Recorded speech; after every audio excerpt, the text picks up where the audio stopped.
കേരളത്തിലെ പൊതുഗതാഗത മേഖലയിലും സാമൂഹിക നയരൂപീകരണത്തിലും നിർണായക വഴിത്തിരിവാകാൻ പോകുന്ന ഒരു വലിയ പ്രഖ്യാപനമാണ് പുതിയ UDF സർക്കാരിന്റെ ഭാഗത്തു നിന്നും ഇപ്പോൾ പുറത്തു വന്നിരിക്കുന്നത്.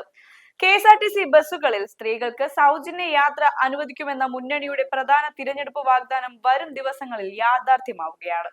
മുഖ്യമന്ത്രി VD സതീശനും ഗതാഗത മന്ത്രി CP ജോണും തമ്മിൽ നടത്തിയ വിശദമായ ചർച്ചകൾക്കൊടുവിൽ വരും ജൂൺ 15 മുതൽ ഈ നയം സംസ്ഥാനത്ത് പ്രാബല്യത്തിൽ കൊണ്ടുവരാൻ ഔദ്യോഗികമായി ധാരണയായിട്ടുണ്ട്.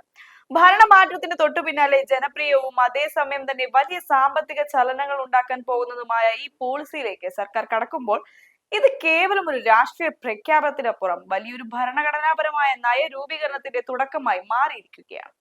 ഈ പുതിയ നയത്തിന്റെ ഘടന പരിശോധിച്ചാൽ ആദ്യഘട്ടത്തിൽ അതീവ ജാഗ്രതയോടെയുള്ള ഒരു പരീക്ഷണ സമീപനമാണ് സർക്കാർ സ്വീകരിച്ചിരിക്കുന്നതെന്ന് കാണാം. ആദ്യത്തെ 100 ദിവസം ഓർഡിനറി സർവീസുകളിൽ മാത്രമായിരിക്കും ഈ പദ്ധതി നടപ്പിലാക്കുക.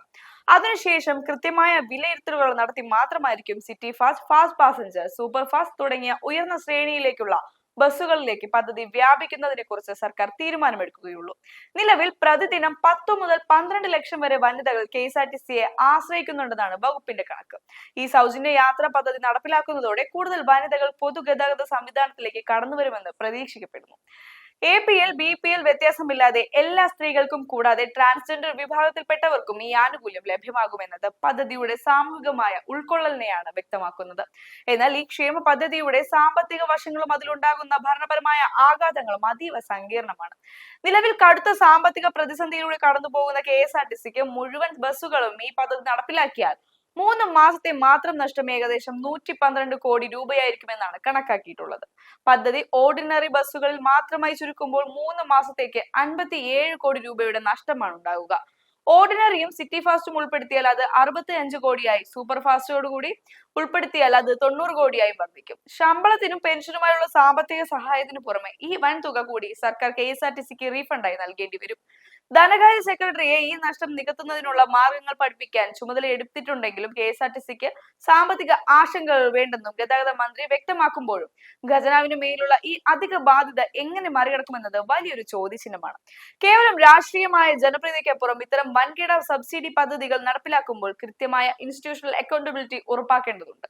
ഡൽഹി, കർണാടക തുടങ്ങിയ സംസ്ഥാനങ്ങളിലെ സമാനമായ പദ്ധതികളും വിജയം സ്ത്രീകളുടെ തൊഴിൽ പങ്കാളിത്തവും സാമ്പത്തിക സ്വാതന്ത്ര്യവും വർദ്ധിപ്പിച്ചതായി പഠനങ്ങൾ വ്യക്തമാകുന്നുണ്ടെങ്കിലും കേരളത്തിന്റെ സവിശേഷമായ സാമ്പത്തിക പശ്ചാത്തലത്തിൽ ഇതിന്റെ ദീർഘകാലാടിസ്ഥാനത്തിലുള്ള നിലനിൽപ്പ് പരിശോധിക്കപ്പെടണം.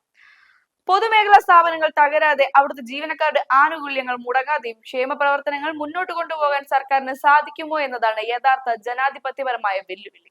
ഓർഡിനറി സർവീസുകൾ കുറവുള്ള മലബാർ ഉൾപ്പെടെയുള്ള പ്രദേശങ്ങളിലേക്ക് കൂടി സർവീസുകൾ വ്യാപിച്ചാൽ മാത്രമേ ഈ പദ്ധതിയുടെ ഗുണം സംസ്ഥാനത്തെ എല്ലാ ജനവിഭാഗങ്ങളിലേക്കും തുല്യമായി എത്തിക്കാൻ സാധിക്കുകയുള്ളൂ എന്ന യാഥാർത്ഥ്യവും ഇതിനോടൊപ്പം ചേർത്ത് വായിക്കേണ്ടതുണ്ട്.